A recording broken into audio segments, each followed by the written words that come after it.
Hello student, देखो बेटा पिछली क्लास में हम लोगों ने डी ब्लॉक एलिमेंट में पढ़ा था K2Cr2O7, ठीक है। पोटेशियम डाइक्रोमेट पढ़ लिया था हम लोगों ने, ठीक है।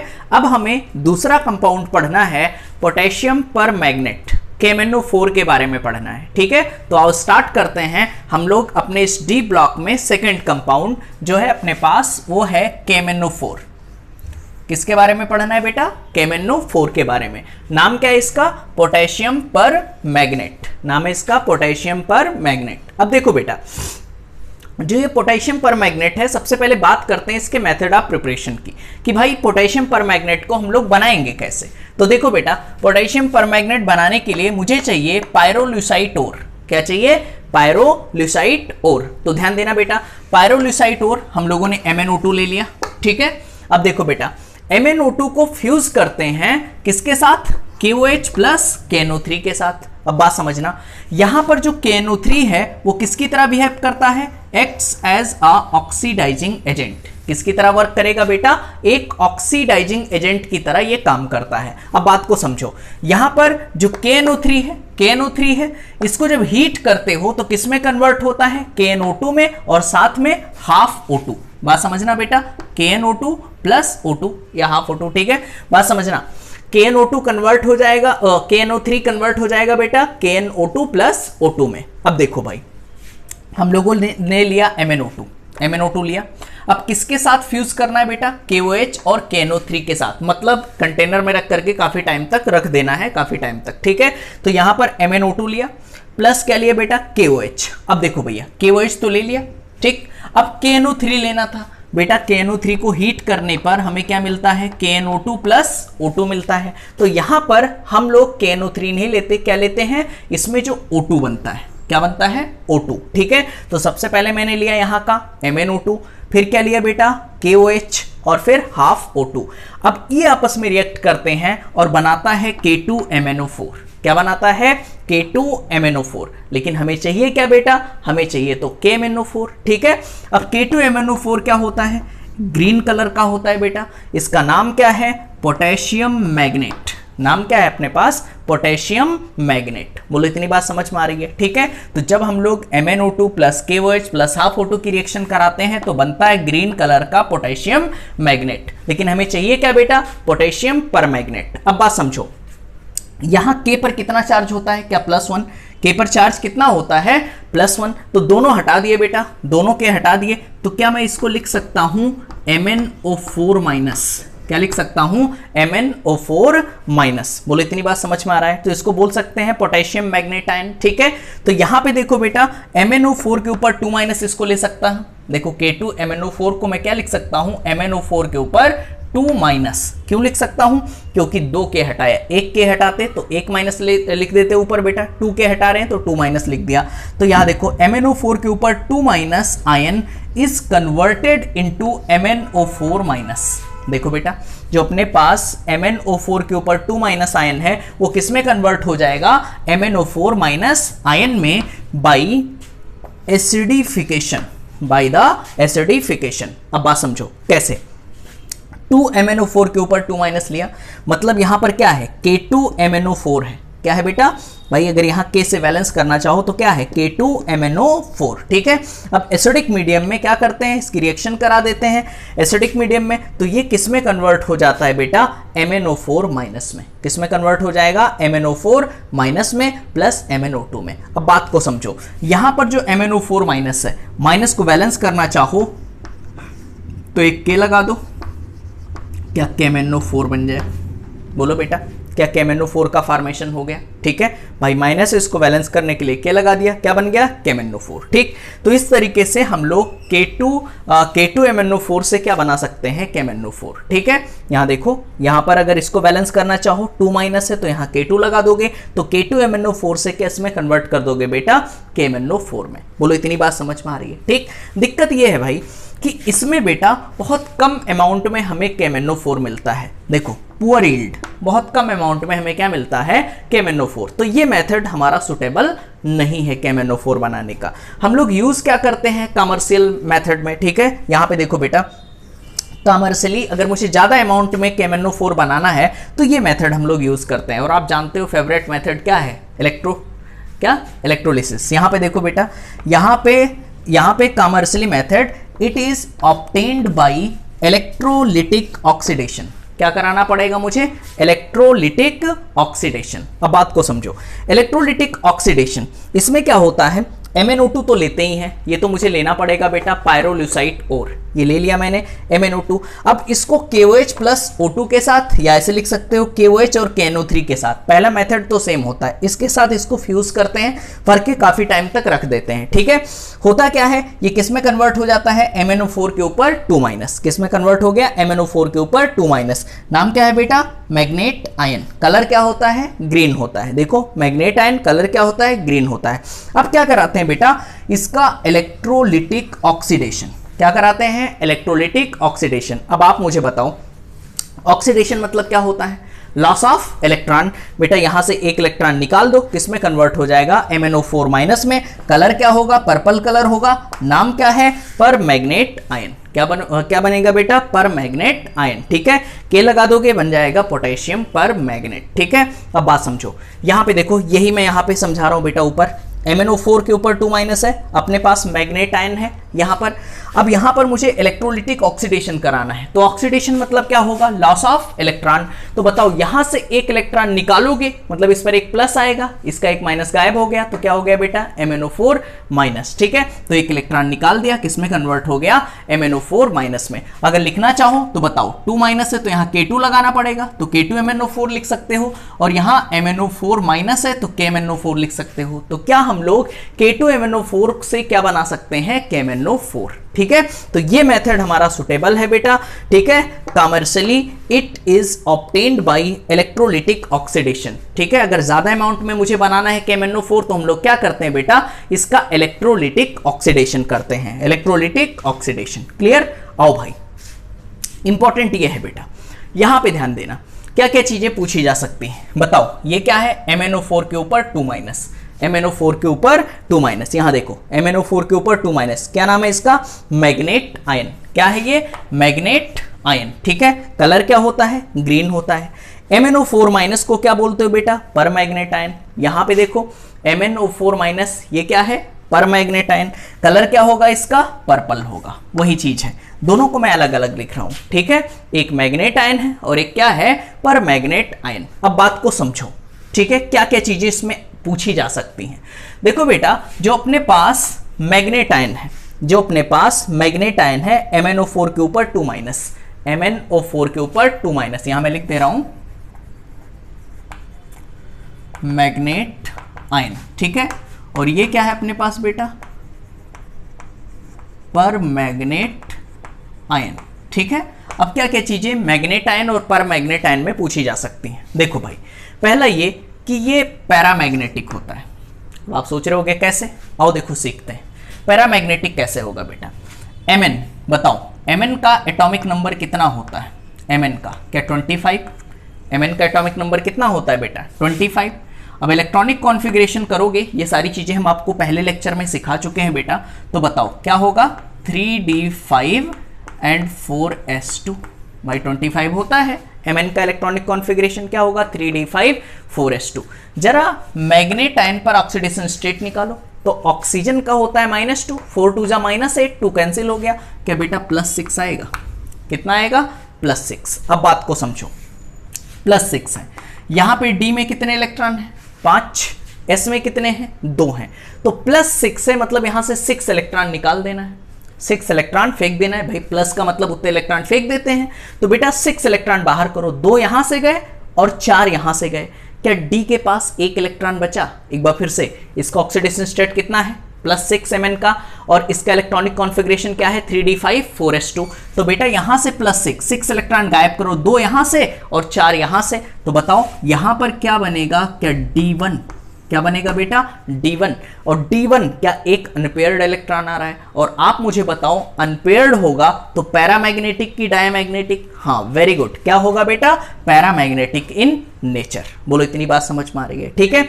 अब देखो बेटा, D के पास 1 इलेक्ट्रॉन है, D के पास एक अनपेयर्ड इलेक्ट्रॉन है, तो ये कलर शो कर रहा है, कौन सा कलर शो कर रहा है भाई, अपने पास जो मैग्नेट आयन है कौन सा कलर शो कर रहा है बेटा, ग्रीन कलर। यहां पे देखो मैग्नेट आयन कौन सा कलर शो कर रहा है, ग्रीन कलर। तो कलर शो करने की वजह से क्या हो सकता है, सॉरी, कलर बेटा किस वजह से शो कर सकता है, दो चीजें मैंने बताई थी, एक डी ट्रांजिशन की वजह से, हाँ बिल्कुल, और दूसरा क्या था बेटा, चार्ज ट्रांसफर। क्या था, चार्ज ट्रांसफर। तो यहां पर देखो क्या इसके पास डी में एक इलेक्ट्रॉन है, एक इलेक्ट्रॉन है, तो बताओ बेटा यहां पे क्या होगा, colour due to d transition. ठीक है, colour due to d transition. यहां पे ये कलर कंपाउंड शो कर रहा है, रीजन क्या है, डी ट्रांजिशन। ठीक, और सबसे इंपॉर्टेंट चीज टेट्राहेड्रल, ये तो आप जानते हो। देखो बेटा 1 2 3 4 सिग्मा 0 लोन पेयर, तो क्या हो जाएगा भैया, टेट्राहेड्रल ज्योमेट्री। इसकी ज्योमेट्री क्या हो जाएगी बेटा, टेट्राहेड्रल। सेम चीज, आओ इसकी बात करते हैं। यहां पर देखो बेटा जो अपने पास पर मैग्नेट आयन है, पर मैग्नेट आयन है, इसकी बात करते हैं। ऑक्सीडेशन स्टेट निकालो, +2 +2 +2 6 and 1, क्या +7 आ जाएगा, कितना आ गया, +7।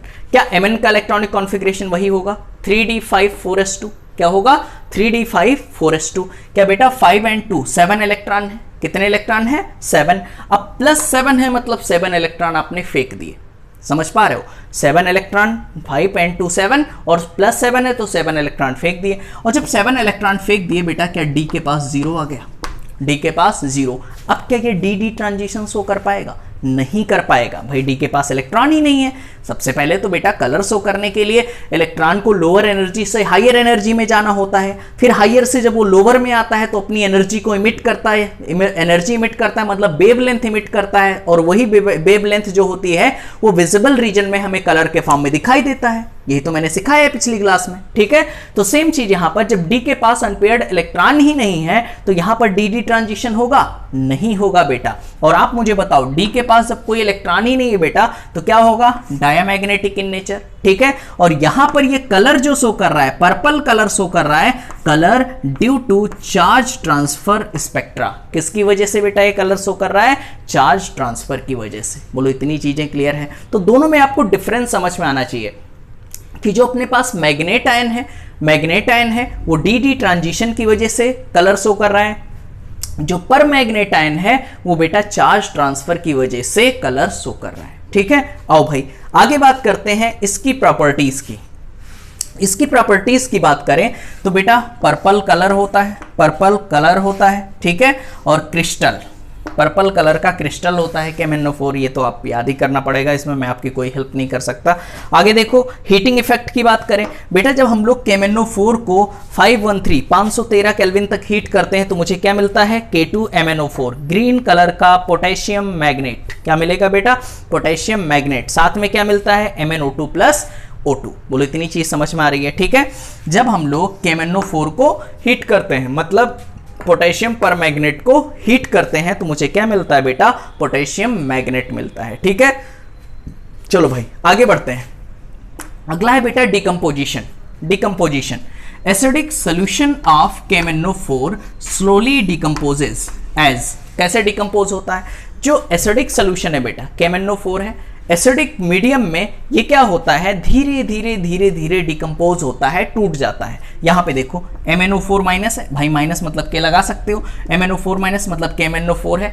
एसिडिक मीडियम में क्या करता है, डिकम्पोज होता है, किसमें, MnO4 के ऊपर 2 minus plus MnO2 plus 2H2O। अब बात समझना, अगर बेटा ये तो स्लोली डिकम्पोज हो रहा है एसिडिक मीडियम में, अगर क्या करते हैं इसमें, बात समझो, अगर इसमें हम लोग सनलाइट पास कर दें, अगर इसमें थोड़ी सी भी सनलाइट डाल दें तो ये रिएक्शन बहुत फास्ट हो जाती है, समझ पा रहे हो। ठीक है, इसमें जैसे ही सनलाइट पड़ेगा रिएक्शन बहुत तेजी से डिकम्पोज होने लगेगा, मतलब जो अपने पास ये KMnO4 है बहुत तेजी से डिकम्पोज होगा, समझ रहे हो आप। ठीक, इस वजह से जो KMnO4 होता है उसको हम लोग बेटा डार्क जगह पे रखते हैं, डार्क कलर्ड बॉटल में रखते हैं। ठीक, तो वही चीज लिखा है, this reaction is catalysed bye sunlight. ठीक है, यहां पर बेटा कैटलिस्ट की तरह ऐसे मान सकते हो। ठीक है, सनलाइट पड़ती है तो ये रिएक्शन बहुत फास्ट होने लगती है। आगे देखो, this reaction is catalysed bye sunlight and therefore KMnO4 is stored in dark container.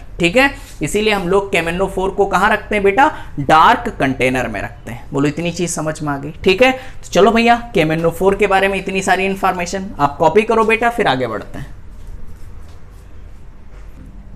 आओ बेटा आगे बात करते हैं इस KMnO4 में। तो देखो बेटा अगला है इसका ऑक्सीडाइजिंग नेचर, ठीक है। ये रिएक्शन आप रेडॉक्स में पढ़ चुके हो, ठीक है।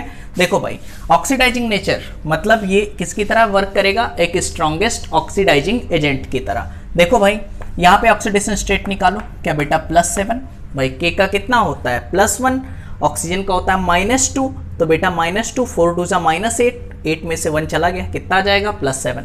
यहाँ पर ऑक्सीडेशन स्टेट निकालो बेटा, क्या +6 आएगा, ठीक है। अरे भाई 4 2 -8, 2 कैंसिल हो जाएगा, +6। यहाँ पर कितना आएगा बेटा +4, और यहाँ तो +2 है ही। अब बात समझो, +7 से गया +4, +7 से गया +4, कितने का चेंज, 1 का चेंज। तो यहाँ पर इसके लिए n फैक्टर कितना आएगा बेटा, इसका n फैक्टर कितना आ गया, क्या 1, ठीक है। यहाँ की बात करें भैया 7 से गया 4 में, कितने का चेंज बेटा 3 का, तो n फैक्टर कितना आ गया 3 आ गया, ठीक है। यहाँ देखो बेटा +7 से गया +2 में, ठीक है। तो यहाँ पर n फैक्टर कितने का चेंज आ रहा है 5 का, ठीक है। तो मैंने ऐसे बताया था बेटा कि बिल्ला नंबर 135 याद कर सकते हो, ठीक है। बिल्ला नंबर 135 यही तो बताया था बेटा, ठीक है। चलो भाई बात समझो, जो KMnO4 है, KMnO4 is a strongest oxidizing agent, बहुत बार हो चुका है, कई बार बोल चुका हूं मैं, ठीक है।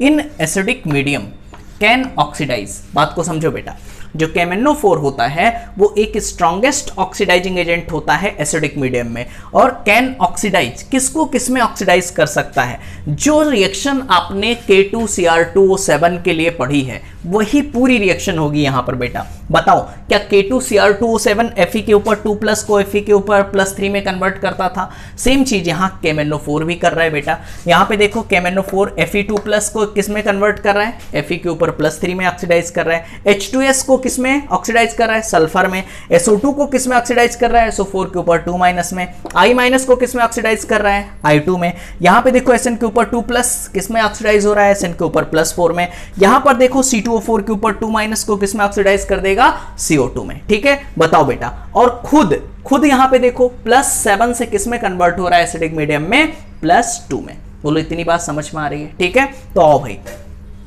एक रिएक्शन को बैलेंस करके देखते हैं, ठीक है। देखो बेटा बड़ा सिंपल है, एक रिएक्शन जो सबसे डिफिकल्ट है, ठीक है, ये बाकी तो आप कर ही लोगे, एक 3-4 रिएक्शन तो मैंने कराई दी थी बेटा K2Cr2O7 में, ठीक है। तो ऐसे KMnO4 के लिए बात करते हैं, तो आओ स्टार्ट करते हैं। क्या मैं ले सकता हूं यहां पर MnO4, सबसे पहले C2O4 के ऊपर 2- लिया, C2O4 के ऊपर 2-।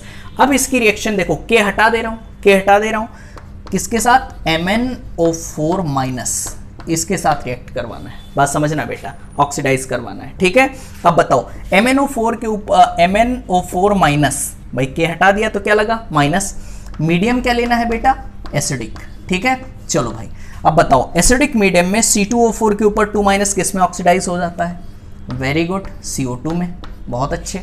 आगे देखो MnO4- एसिडिक मीडियम, बात समझना बेटा, B मतलब ये बेसिक है,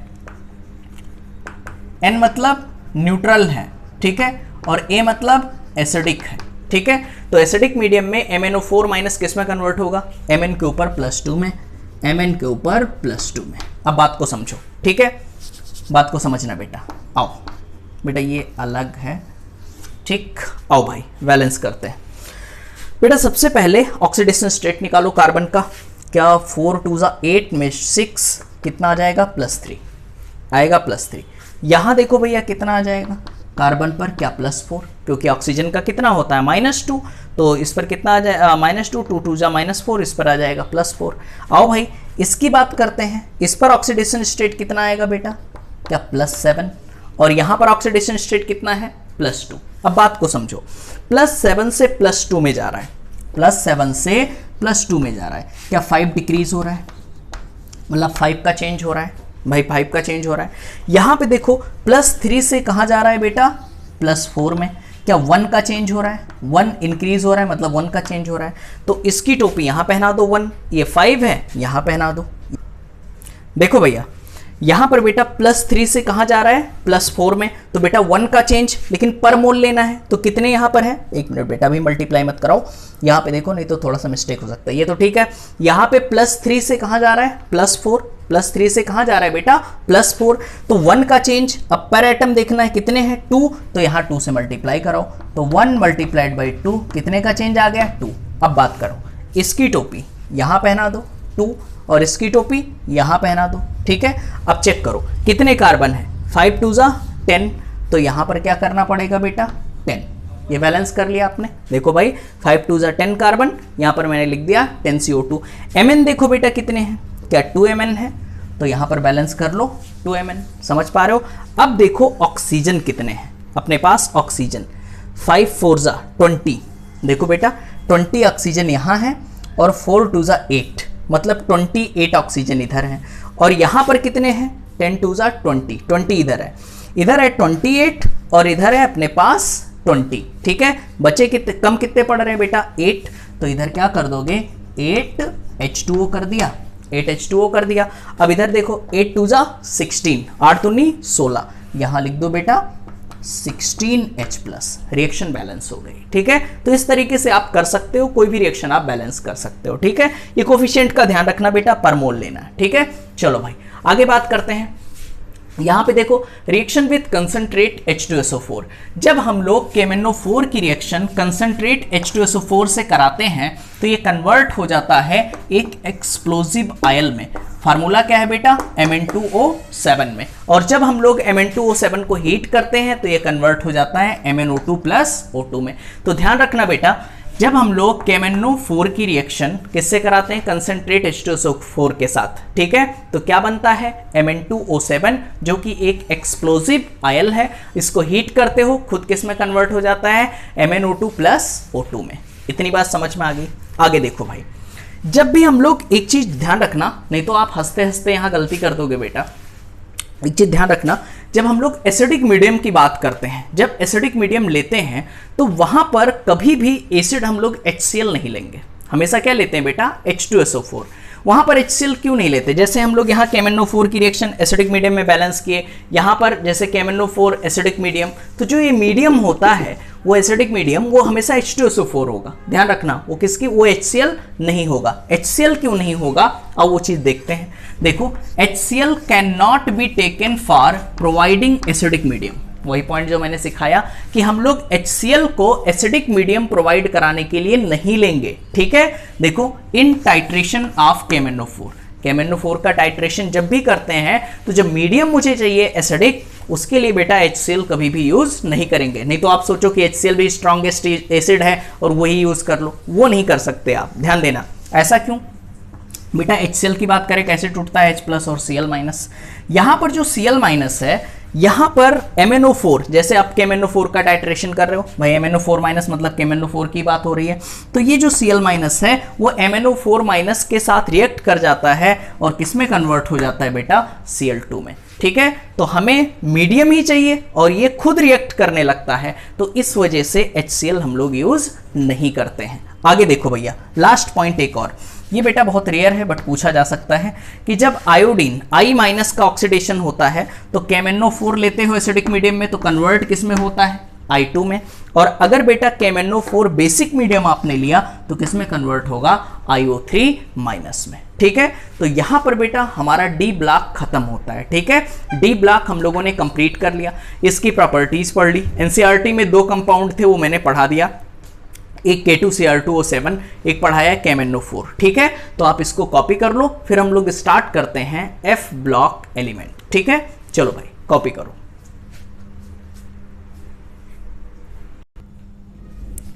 चलो बेटा, तो हम लोगों ने डी ब्लॉक तो कंप्लीट ही कर लिया, अब आओ स्टार्ट करते हैं हम लोग अपने एफ ब्लॉक एलिमेंट को, ठीक है।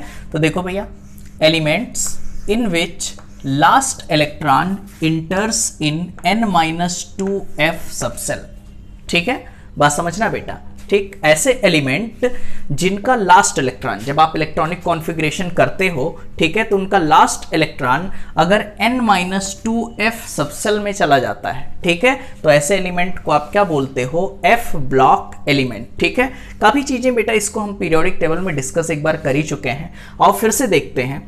जैसे आप La और Ac की बात करते हो, ठीक है, जैसे अपने पास लेंथनम है, ठीक है, और क्या है, एक्टेनियम। ठीक है, अपने पास लेंथनम है और एक्टेनियम है। ठीक है, तो लेंथनम के बाद बात समझना बेटा, इसके जस्ट बाद जो 58 से लेकर के 71 तक, जो बेटा अपने पास 58 एटॉमिक नंबर 58 से लेकर के 71 तक जो एलिमेंट आते हैं, इनको आप क्या बोलते हो, एफ ब्लॉक एलिमेंट। और इस पूरे सीरीज को आप क्या बोलते हो, लेंथेनाइट सीरीज। यहां पे देखो बेटा, एसी के बाद टीएच, थोरियम, थोरियम से लेकर के एलआर तक, मतलब एटॉमिक नंबर 90 से लेकर के 103 तक, 90 से लेकर के 103 तक, इस सीरीज को आप क्या बोलते हो बेटा, एक्टेनाइड सीरीज। इसको क्या बोलते हो, लेंथेनाइड सीरीज, इसको क्या बोलते हो, एक्टेनाइड सीरीज। ठीक है, इसको याद कैसे रखोगे, उतना इंपॉर्टेंट है नहीं बेटा, बट आप याद कर सकते हो ऐसे। देखो इसको ऐसे याद कर सकते हो, बात समझना। सिप्रा, देखो सिप्रा नाइडू पैंट संभालो, बात समझना बेटा, सिप्रा नाइडू पैंट संभालो, इसमें गुड़िया टाइप दिखती हो। एक बार फिर से रिपीट कर रहा हूं, सिप्रा नाइडू पैंट संभालो, इसमें गुड़िया टाइप दिखती हो, अरे तुम ये भी लो, अरे तुम ये भी लो, इस तरीके से याद कर सकते हो। ठीक है, आओ इसकी बात करें। था पादरी, बात समझना बेटा, था पादरी यूरो नहाने, था पादरी यूरो नहाने, पहुंचा America, come back California state famous, Madonna लेकर। ठीक है, लास्ट टाइम फिर से बता रहा हूं बेटा, था पादरी यूरो नहाने, पहुंचा America, come back California state famous, Madonna लेकर। ठीक है, तो यहां पर एफ ब्लॉक एलिमेंट में मुझे दो सीरीज पढ़नी होती है, एक पढ़ना होता है बेटा लेंथेनाइट सीरीज और एक होता है अपने पास एक्टेनाइट सीरीज। ठीक, अब बात करते हैं इनके इलेक्ट्रॉनिक कॉन्फ़िगरेशन की, बात करते हैं इनके इलेक्ट्रॉनिक कॉन्फ़िगरेशन की। तो इनके इलेक्ट्रॉनिक कॉन्फ़िगरेशन का जो जनरल फॉर्म होता है वो कुछ ये होता है अपने पास n-2f। अब f में 1 to 14 इलेक्ट्रॉन हो सकते हैं, n-1d 0 to 1 हो सकते हैं, और फिर क्या होता है ns2। अब बात समझो बेटा, यहां पे देखो क्या 58 है, एटॉमिक नंबर 54 के बाद, ये रूल याद रखना बहुत इंपॉर्टेंट है, जैसे आप याद रखते हो 1s2 2s2 2p6, याद है। ठीक है, तो वैसे ही अगर बेटा 54 के बाद, एटॉमिक नंबर 54 के बाद अगर आपको इलेक्ट्रॉनिक कॉन्फ़िगरेशन करना है, तो याद रखना सबसे पहले 6s2, फिर 5d1, फिर बेटा 4f, फिर 5d, फिर 6p, फिर 7s, फिर 6d, फिर 5f, फिर 6d, फिर यहां पर बेटा 7p। इस तरीके से आप याद कर सकते हो। बोलो इतनी बात समझ में आ रही है? ठीक है, ये इस तरीके से आप याद रखना। ठीक, चलो भाई आगे ध्यान देना। जैसे मैं एक कॉन्फ़िगरेशन करके आपको दिखा दे रहा हूं, जैसे यहां पर सीरियम का मुझे कॉन्फ़िगरेशन करना है, CE का इलेक्ट्रॉनिक कॉन्फ़िगरेशन करना है। इसको F ब्लॉक एलिमेंट क्यों बोला गया? एटॉमिक नंबर कितना है 58, तो इसके बेसिस पे करो बेटा, कितना 54 से ज्यादा है ना 58, तो यहां से स्टार्ट करो। क्या बोलोगे अपने पास 6s2, फिर क्या करना है बेटा 5d1, 5d1। ठीक है, आगे 4f। अब f में कितने इलेक्ट्रॉन लेने पड़ेंगे? देखो 54 से ज्यादा हो तो मतलब 55, और हमें कहां तक जाना है 58 तक।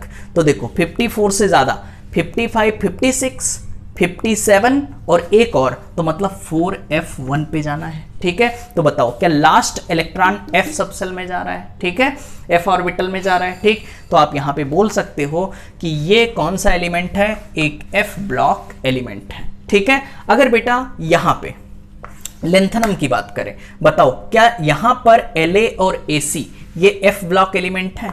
बात समझना, ये बेटा f ब्लॉक एलिमेंट नहीं है, ये है अपने पास ट्रांजिशन मेटल, ये क्या है अपने पास ट्रांजिशन एलिमेंट है, समझ पा रहे हो। इनको आप यहां पर La और Ac को आप F ब्लॉक एलिमेंट में काउंट नहीं करोगे, ये क्या है अपने पास D block element transition metal है, समझ पा रहे हो आप, ठीक है। ऐसा क्यों, आप देखना चाहो तो देख सकते हो। यहां पर La की बात करें, अब इसमें क्या बताऊं बेटा, आप खुद देखो, यहां से स्टार्ट होता है ना, इसके जस्ट बाद स्टार्ट होता है F ब्लॉक एलिमेंट, इसीलिए तो यहां पर स्टार्ट लगा देते हैं, यहां पर क्या कर देते हो, स्टार लगा देते हो, समझ पा रहे हो आप, ठीक है। चलो भाई आगे बात करते हैं बेटा, ये चीज क्लियर हो गया ना, ठीक। चलो भाई आगे जो इसमें पूछी जा सकती है बेटा, पूछी जा सकती है एटॉमिक साइज। क्या पूछी जा सकती है, एटॉमिक साइज। अब बात समझो, एटॉमिक साइज कि अगर हम लोग Ce से लेकर के Lu तक जाते हैं या TH से लेकर के थोरियम से लेकर के Lr तक जाते हैं, तो साइज में क्या वेरिएशन आएगा, कोई वेरिएशन नहीं है, सिंपल बेटा। आप लेफ्ट टू राइट जाओगे साइज डिक्रीज होती है, मतलब यहां से यहां तक जाओगे ये ऐसे लगातार साइज क्या होगी बेटा, डिक्रीज होती चली जाती है, ठीक है। साइज क्या होगी, लगातार डिक्रीज हो जाएगी। सेम चीज जो लेंथेनाइड में है वही चीज एक्टेनाइड में भी, एक्टेनाइड सीरीज में भी होगी बेटा। लेफ्ट टू राइट जाओगे, ठीक है, इनके एटॉमिक साइज क्या होंगे, कम होंगे। बोलो इतनी बात समझ रहे हो भैया, एटॉमिक साइज कम क्यों होंगे, बात समझना, ये भी तो सीखना है कि एटॉमिक साइज कम क्यों होगा। यहां पे देखो भाई, जैसे मैं Ce की बात करूं, यहां पे सीरियम की बात करूं, तो यहां से जैसे आप आगे बढ़ रहे हो, इसका एटॉमिक नंबर कितना है, क्या 58 है बेटा, 59, फिर 60, 61, 62, 63, समझ पा रहे हो, ऐसे आगे बढ़ता चला जाएगा।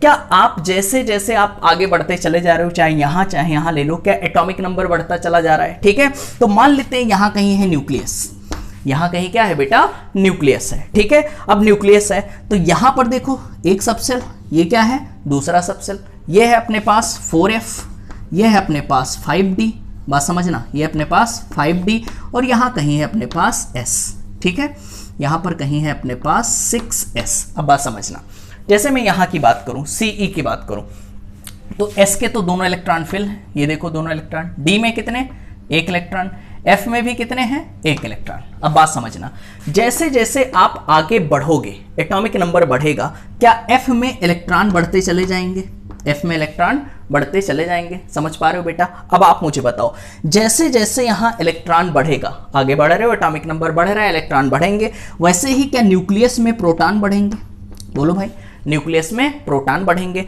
न्यूक्लियस में प्रोटॉन बढ़ेंगे, क्या Z इफेक्टिव बढ़ेगा बेटा, Z इफेक्टिव बढ़ेगा, तो ये क्या करेगा, यहां पर आउटर इलेक्ट्रॉन को अपनी तरफ खींचेगा। और आप मुझे बताओ, यहां पर F सबसेल है, हमारे पास जो स्क्रीनिंग ऑर्डर होता है SPDF, क्या बेटा सबसे पुअर स्क्रीनिंग F की होती है, इतना आप समझते हो। तो F की स्क्रीनिंग क्या है, सबसे पुअर है। और यहां पर इलेक्ट्रॉन अपनी तरफ, यहां पे देखो बेटा, जैसे जैसे एटॉमिक नंबर बढ़ा, एटॉमिक नंबर बढ़ा, न्यूक्लियस में प्रोटॉन बढ़े तो Z इफेक्टिव बढ़ा। अब Z इफेक्टिव बढ़ा तो इलेक्ट्रॉन को अपनी तरफ खींचेगा, तो इस वजह से साइज कम होगा बेटा। यहां पर अगर इफेक्टिव होता भाई, जैसे यहां पर S वगैरह होता तो स्क्रीनिंग करता, लेकिन F है तो F की स्क्रीनिंग पुअर होती है, तो इलेक्ट्रॉन को रोक नहीं पाएगा। Z इफेक्टिव ज्यादा होने की वजह से इलेक्ट्रॉन को अपनी तरफ खींचेगा, जिसकी वजह से साइज कम होगा, ठीक है। तो आप देख सकते हो लेफ्ट टू राइट जाने पर सभी हर जगह बेटा, इसमें कोई वेरिएशन नहीं, लेफ्ट टू राइट जाओगे तो साइज कम होता चला जाएगा। बोलो इतनी चीज क्लियर है, ठीक है। आप इसको कॉपी करो, फिर हम लोग आगे बढ़ते हैं। देखो बेटा, इसमें एक चीज और कि जो हम लोग F ब्लॉक एलिमेंट होता है, जो F ब्लॉक एलिमेंट होता है, ठीक है, इसको हम लोग बोलते हैं इनर ट्रांजिशन मेटल। क्या बोलते हैं, इनर ट्रांजिशन मेटल। क्यों, क्योंकि इसका लास्ट इलेक्ट्रॉन किस में जाता है बेटा, N-2F सबसेल में जाता है, ठीक है, कोई दिक्कत तो नहीं है, कॉपी करो। चलो भाई आओ देखो बेटा, आगे बात करते हैं इसी F ब्लॉक एलिमेंट में ऑक्सीडेशन स्टेट। तो देखो बेटा, सबसे पहले बात करते हैं हम लोग लेंथेनाइड की। तो लेंथेनाइड का जो जनरल रिप्रेजेंटेशन होता है, बिल्कुल दिमाग में बिठा लो, लेंथेनाइड का जो जनरल रिप्रेजेंटेशन होता है वो क्या होता है, Ln। इस तरीके से हम लोग इसे रिप्रेजेंट करते हैं। लेंथेनाइड के किसी भी एलिमेंट को इस तरीके से आप रिप्रेजेंट कर सकते हो जनरल फॉर्म में। और एक्टिनाइड, ठीक है, उसको कैसे AC से रिप्रेजेंट कर सकते हो, समझ पा रहे हो। एक्टिनाइड सीरीज को किसी भी एलिमेंट को कैसे रिप्रेजेंट कर सकते हो, जनरल फॉर्म में, AC फॉर्म में, ठीक है। Lanthanide, actinide. अब देखो बेटा, जो लेंथेनाइड होता है उसका मोस्ट कॉमन ऑक्सीडेशन स्टेट होता है +3। कभी भी आपसे पूछा जाए कि most common oxidation state lanthanide का कितना होगा बेटा, +3। लेकिन जैसे जो अपने पास लेंथेनम है वो +2 फॉर्म में भी, +2 ऑक्सीडेशन स्टेट में भी एग्जिस्ट करता है, +4 ऑक्सीडेशन स्टेट में भी एग्जिस्ट करता है बेटा, +2 में भी या फिर +4 में भी, ठीक है। बात समझो, यहाँ पे जैसे Ce है +2, Sm है +2, Tb है +2। यहाँ पे देखो बेटा +4 Ce +4 Tb +4 Dy +4। अब बात समझना, both +2 and +4 state have tendency to convert into Ln के ऊपर +3। बात समझो बेटा, जो अपने पास ये जो लेंथेनाइड हैं जो +2 और +4 फॉर्म में एग्जिस्ट करते हैं, इनकी टेंडेंसी होती है टू कन्वर्ट होने की Ln के ऊपर +3 में, क्योंकि मोस्ट कॉमन ऑक्सीडेशन स्टेट क्या है भैया, +3। तो बेटा ये +2 और +4 में तो एग्जिस्ट कर सकते हैं, लेकिन फिर भी ये +3 में कन्वर्ट होना चाहते हैं, ठीक है। अब बात समझो, अगर Ln के ऊपर +2, इनमें से कोई भी एलिमेंट है जो +2 ऑक्सीडेशन स्टेट शो कर रहा है, अगर वो बेटा +3 में कन्वर्ट होना चाहेगा, तो देखो क्या +2 से +3 में क्या इसका ऑक्सीडेशन हो रहा है, क्या हो रहा है, ऑक्सीडेशन। बात समझ रहे हो बेटा, जब इसका ऑक्सीडेशन हो रहा है मतलब ऑक्सीडाइज हो रहा है, तो इट सेल्फ क्या होगा बेटा, रिड्यूस। मतलब किसकी तरह वर्क करेगा बेटा, एक रिड्यूसिंग एजेंट की तरह, समझ पा रहे हो, ठीक है। इसका ऑक्सीडेशन हो रहा है तो किसकी तरह वर्क करेगा बेटा, एक रिड्यूसिंग एजेंट की तरह। अब बात समझो, यहाँ +4 है, +4 से +3 जा रहा है बेटा, क्या यहाँ रिडक्शन हो रहा है, क्या हो रहा है, रिडक्शन। तो किसकी तरह वर्क कर जाएगा, एक ऑक्सीडाइजिंग एजेंट की तरह। मतलब जब +2 फॉर्म में है तो किसकी तरह वर्क करेगा, एक रिड्यूसिंग एजेंट की तरह। अगर +4 फॉर्म में है तो किसकी तरह वर्क करेगा बेटा, एक ऑक्सीडाइजिंग एजेंट की तरह। यहां पे देखो, क्या lanthanide in +2 oxidation state acts as reducing agent. देखो बेटा +2 ऑक्सीडेशन स्टेट में है तो किसकी तरह वर्क करेगा, एक रिड्यूसिंग एजेंट की तरह। आगे reducing agent and having +4 oxidation state acts as oxidizing agent. वही तो समझाया, अगर +2 में है तो किसकी तरह वर्क करेगा बेटा, रिड्यूसिंग एजेंट की तरह। +4 फॉर्म में है तो किसकी तरह वर्क करेगा, ऑक्सीडाइजिंग एजेंट की तरह काम करेगा। बोलो इतनी बात समझ में आ रही है। ये हो गया अपने पास लेंथेनाइड सीरीज के लिए। एक्टिनाइड सीरीज की बात करें, इसका ऑक्सीडेशन स्टेट की बात करें बेटा, इसी को हटा देना। वैसे भी इसका कितना होता है, +3। आगे TH का होता है +4 most common oxidation state. PA का होता है बेटा यहाँ पर +5, U का होता है +6। बचे हुए जितने भी LR तक हैं सबका मोस्ट कॉमन ऑक्सीडेशन स्टेट कितना होता है बेटा, +3। बोलो इतनी बात समझ में आ रही है, ठीक है। क्योंकि जो TH है थोरियम है वो +4 में स्टेबल होता है, PA है +5 में, U है बेटा वो +6 में ज़्यादा स्टेबल होता है। बोलो इतनी बात समझ में आ रहे हैं, ठीक है। कि थोरियम का स्टेबल ऑक्सीडेशन स्टेट क्या है, +4। PA का स्टेबल ऑक्सीडेशन स्टेट क्या है, +5। यूरेनियम का ऑक्सीडेशन स्टेट स्टेबल क्या है बेटा, +6। और बाकी जितने बचे हुए हैं सबका कितना है स्टेबल ऑक्सीडेशन स्टेट, +3।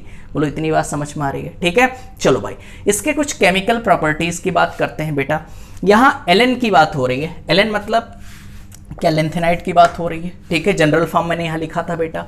इसकी रिएक्शन अगर O2 से कराओगे, Ln की रिएक्शन O2 से कराओगे, बर्न्स इन O2, तो क्या बनाएगा बेटा, ऑक्साइड। बिल्कुल दिमाग में बिठा लो, ऐसे टेबल टाइप समझा रहा हूं। Ln की रिएक्शन जब O2 से कराओगे तो क्या बनाएगा बेटा, ऑक्साइड। जब इसकी रिएक्शन किसी एसिड से करा रहे हो, एसिड मतलब समझ रहे हो बेटा, मिनरल्स एसिड, कोई इनऑर्गेनिक एसिड की बात हो रही है, तो इसकी रिएक्शन जब किसी एसिड से जैसे HCl H2SO4 इनके साथ कराओगे तो कौन सी गैस निकलेगी, H2 गैस निकलेगी, ठीक है। जब हम लोग Ln की रिएक्शन हैलोजन से कराएंगे क्या बनेगा बेटा, हैलाइड बनेगा। जब इसकी रिएक्शन हम लोग वाटर से कराएंगे तो क्या बनेगा, हाइड्रोक्साइड बनेगा। जब इसकी रिएक्शन कार्बन से कराएंगे तो बनेगा अपने पास कार्बाइड। जब इसकी रिएक्शन नाइट्रोजन से कराते हैं तो क्या बनता है, नाइट्राइड।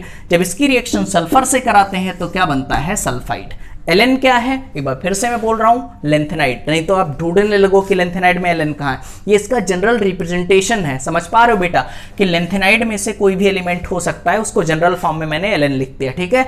तो कभी भी ऑक्सीजन के साथ ऑक्साइड, एसिड के साथ H2 गैस, हेलोजन के साथ हेलाइड, H2O के साथ हाइड्रोक्साइड, कार्बन के साथ कार्बाइड, नाइट्रोजन के साथ नाइट्राइड और सल्फर के साथ सल्फाइड बनाएगा। एक सबसे इंपॉर्टेंट ये चीज बेटा, यहाँ जो नाइट्राइड बना रहा है इसका अगर हाइड्रोलिसिस करवा दें, बहुत इंपॉर्टेंट है, इस नाइट्राइड का हाइड्रोलिसिस करवा दें तो बेटा यहाँ हाइड्रोक्साइड बनता है और साथ में अमोनिया गैस निकलती है। ये पॉइंट ध्यान रखना, साथ में कौन सी गैस निकलती है, अमोनिया गैस। ये बहुत इंपॉर्टेंट पॉइंट है, ठीक है। चलो एक लास्ट चीज है जो बचपन से आप पढ़ते चले जा रहे हो, ठीक है, पढ़ते चले आ रहे हो बेटा, ट्रांस यूरेनिक एलिमेंट। हो सकता है कभी पूछ लिया जाए कि in which of the following is transuranic element, ठीक है।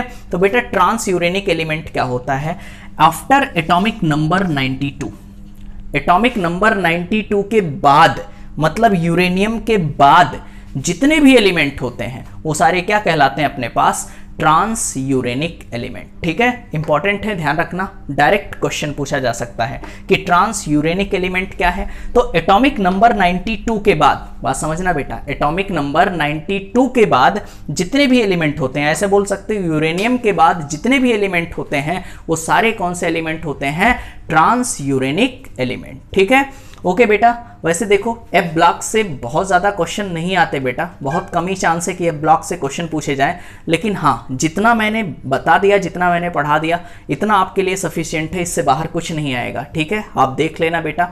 तो ज़्यादा चांस है कि अगर पूछा जाएगा एफ ब्लॉक एलिमेंट से क्वेश्चन तो इसके ऑक्सीडेशन स्टेट से पूछा जाएगा, ठीक है। तो हम लोगों ने बेटा अपना डी ब्लॉक और एफ ब्लॉक कंप्लीट कर लिया है, ठीक है। ओके, आप खूब मेहनत से पढ़ो। Thank you so much.